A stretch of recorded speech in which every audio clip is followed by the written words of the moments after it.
क्या आप जानते हैं कि दुनिया में बिजनेस करने के सिर्फ 3 मुख्य तरीके होते हैं? अगर आप बिजनेस में सफल होना चाहते हैं तो यह समझना बहुत जरूरी है कि आपको कौन सा बिजनेस मॉडल अपनाना चाहिए।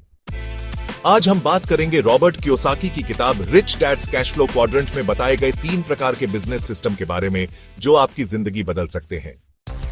रॉबर्ट कियोसाकी के अनुसार अगर आप आर्थिक रूप से स्वतंत्र बनना चाहते हैं तो आपको बिजनेस ओनर बी और इन्वेस्टर आई क्वाड्रेंट में जाना होगा।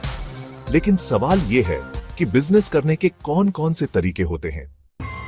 कियोसाकी के अनुसार दुनिया में 3 प्रकार के बिजनेस सिस्टम होते हैं। सबसे पहला बिजनेस सिस्टम है सोलोप्रेन्योर यानी सेल्फ एम्प्लॉयड बिजनेस। यह उन लोगों के लिए है जो खुद के लिए काम करते हैं, जैसे डॉक्टर, वकील, फ्रीलांसर, यूट्यूबर या कोई छोटा बिजनेस ओनर। इस बिजनेस मॉडल में आपकी कमाई आपकी मेहनत पर निर्भर करती है।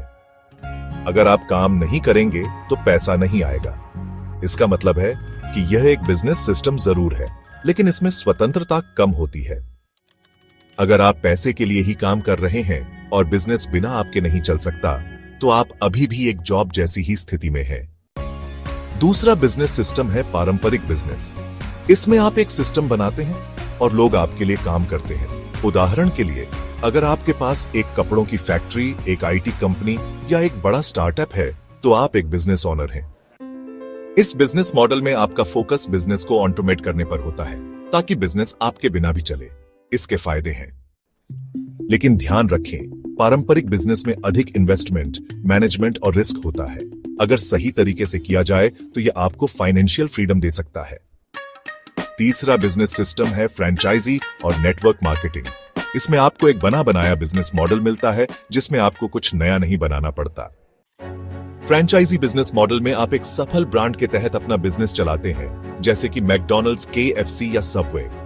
यह एक सेफ ऑप्शन है, लेकिन इसके लिए बड़ी इन्वेस्टमेंट की जरूरत होती है।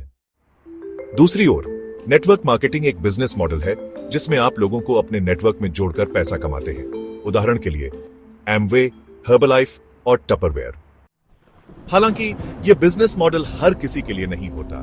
इसे करने के लिए नेटवर्किंग स्किल्स और पेशेंस की जरूरत होती है। तो दोस्तों, अब आप जानते हैं कि बिजनेस करने के 3 मुख्य तरीके कौन कौन से हैं। आप किस मॉडल को अपनाना चाहेंगे? कमेंट में बताएं।